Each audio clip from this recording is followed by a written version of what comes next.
So yeah, you said that you started cycling around 6 years ago. Do you mind just sharing a little bit more about how that came about? Sure. I mean, I always sort of liked cycling. I think back to I everybody can relate to we learned to cycle when we're kids, right?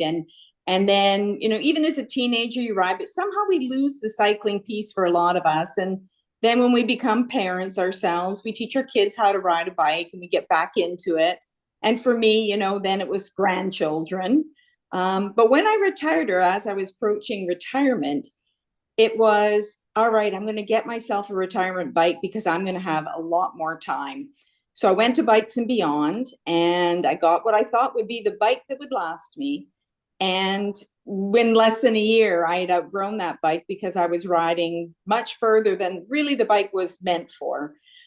So then I switched to a fitness bike, sort of a hybrid flat bar bike, Mhm. and rode that for 4 years. And that's when I really started sort of clocking in the miles, right? The rides that were 30 and 40 became 60 and 70. And then I sort of set the goal of I want to ride, it's called a metric century, a 100-kilometer ride, and did that. And it just sort of, I got hooked on it. It's so much fun to be out there. It does make you feel like a kid again, even though maybe your achy bones tell you you're not a kid. It does make you feel young and free. Yeah, I can imagine. And like you said a little bit, you start riding bike with your grandkids and your kids again, and I'm sure you're having a Yeah. lot of fun times, bonding with them over that. It is wonderful. It's such a great thing. And the two little, I have five grandchildren, but the two little ones that live close to me now, they're 8 and 10, particularly the 10-year-old. She's very much into cycling. So we'll go on 6 a.m. bike rides together. And Wow. it's awesome. Yeah, she's got herself up to 30 kilometers for her longest ride. So pretty good. That's impressive. Yeah. Right on. And so you found this passion and you went to Bikes and Beyond, and kind of one thing led to another, and you ended up becoming an ambassador for Live Canada. How did that Yes. come about? Well, this January, when I was in, because 2 years ago I started winter cycling, so that kept me in the bike store all the time. So I was in the bike store and they approached me, the general manager, Catherine White, and another Live ambassador named Emily Payne approached me and asked me if I'd be interested in applying to Live Canada to become an ambassador.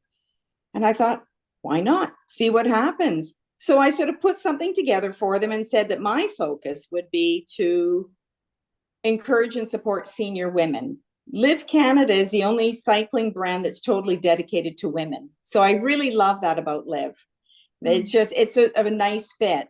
And I thought, and they're also very much cycling is for life. So it really tied in with sort of what I wanted to try and do, which is senior women, maybe women who haven't ridden for a while.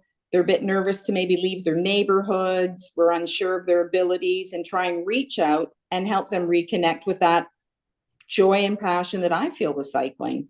Mhm. Now, I've heard just a lot of women kind of give up cycling just because they can't find a bike where they can, easily get on, because a lot of the times they bikes have like that really high up bar, and like you can't Yes. really reach your leg over. So Yep. I guess, what would you say is your thoughts or maybe your stance on providing accessible bikes for like women and men and people who have disabilities and stuff like that? At Bikes and Beyond, there are so many bikes. They're called step throughs, and it's a cruiser style. So you don't have to throw your leg over, which is can be very difficult to do, right? And depends on what whether it's arthritis or other disability issues. So the step through, literally, it's almost like stepping just over a curb. It's so easy. And so then it's a cruiser style bar. You can have them that sweep in anymore. So you're in an upright position. It's very stable. Sort of the geometry of the frame is very stable. And it's perfect for people that want to have a comfortable riding position, ease to get on and off, and sort of rediscover what it's like to be back on a bike. Right on. And so I love how you're feeding this passion, which you only found like, more intensively in the last 6 years. and now you're trying to create, your own little community of 55 plus women going Mm-hmm. on little cycling rides. So can you say a little bit more about cycling with Sarah? Well, we're going to have a launch event on May 10th at Bikes and Beyond. And what's going to happen there is I'm going to talk about the rides that are going to be offered. I'd like to say we have Rose McDonald is her name. She is signed on now to the team. So she's a full-time person helping me plan this. She will be on every ride, being the ride sweep. So I'll do the ride leading. She'll do the ride sweep, which means she'll be at the back of the ride, ensuring we all stay together and that we're all safe, which is so important. So the rides we're going to do, there's going to be 3 tryout rides, or like a one-time ride for, say, the women that are like, I don't think I can commit to a group, right? A session of 8 rides. So they can come out and try it. And I think that will be a good opportunity for people to see, is this something I do like? Then we're also going to do 3 different groups, sort of group 1, group 2, group 3. Groups 1 and 2 are a series of 8 rides, but they start on alternating Thursdays. So June 1st is group 1 start date. June 8th is group 2. And so alternate Thursdays will go out. We're going to keep the group size to 6 women.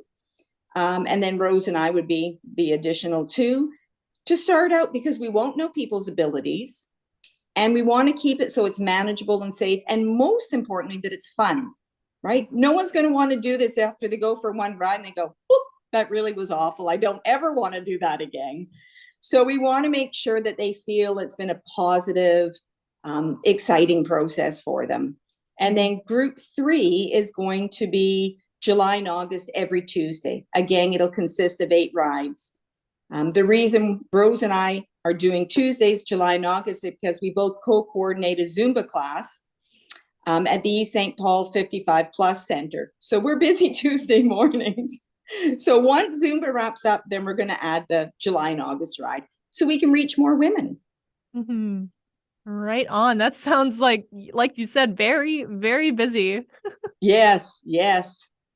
but Very totally worth exciting it. though. Yeah.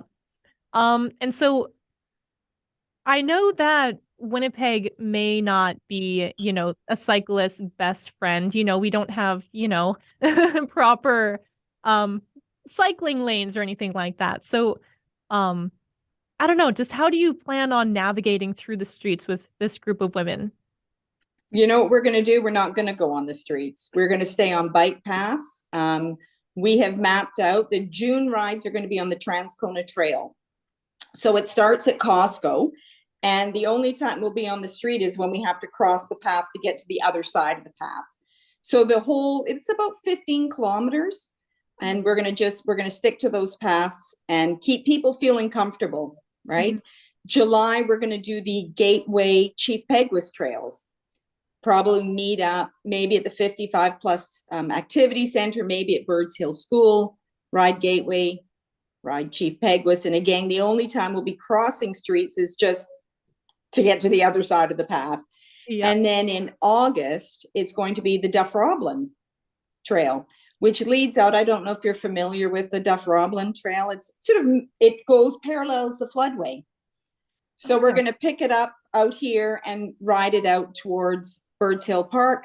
By August, if women are feeling they are picked up some skills, there's a gravel portion that would then take us directly into Birds Hill Park, which would be great. That sounds. But I think, yeah, we're going to drive it by women's comfort level and what they want to do. Part of the rides too, Rose and I were talking about it, and it's like, it's always lovely to have a treat. So at the halfway point of each ride, or at the end, depending on the trails, we're going to have a little stop somewhere and have, something to drink and maybe a lovely croissant or whatever, and just socialize, because that's a big piece of this for women. I think, partly post-pandemic, of course, but I just think as women age, it can become isolating. And so I think it's important that we have, a way to connect and bond and support each other in all ways, not just physical fitness. Yeah, it would kind of, hard to hold a conversation while you're biking, going around corners. So it's good to Exactly. take that minute or whatever, that little stop time to actually get to know each other, right? So, Exactly. Form that sense of community, right? Which is yeah. really, really important because on the rides, to keep it safe, it's going to be single file. We're not going to be riding in a pack. You know how you see them sometimes on those bike races and everybody's tight. Yeah. That's a recipe for disaster. Unless you're a professional. Yeah. And we're trying to keep women safe here. Exactly. We don't want any problems. How can they join? How can they sign up? They can email me at cyclingwithsarah@gmail.com. And they can also follow on Instagram. I created a Cycling with Sarah account simply called @cyclingwithsarah. So there'll be things that are posted about the rides. I also post pictures often of Rose and I out riding or different physical activities, even in the winter, cross country skiing, to motivate all of us older women to get out there and be active. Mhm. Perfect.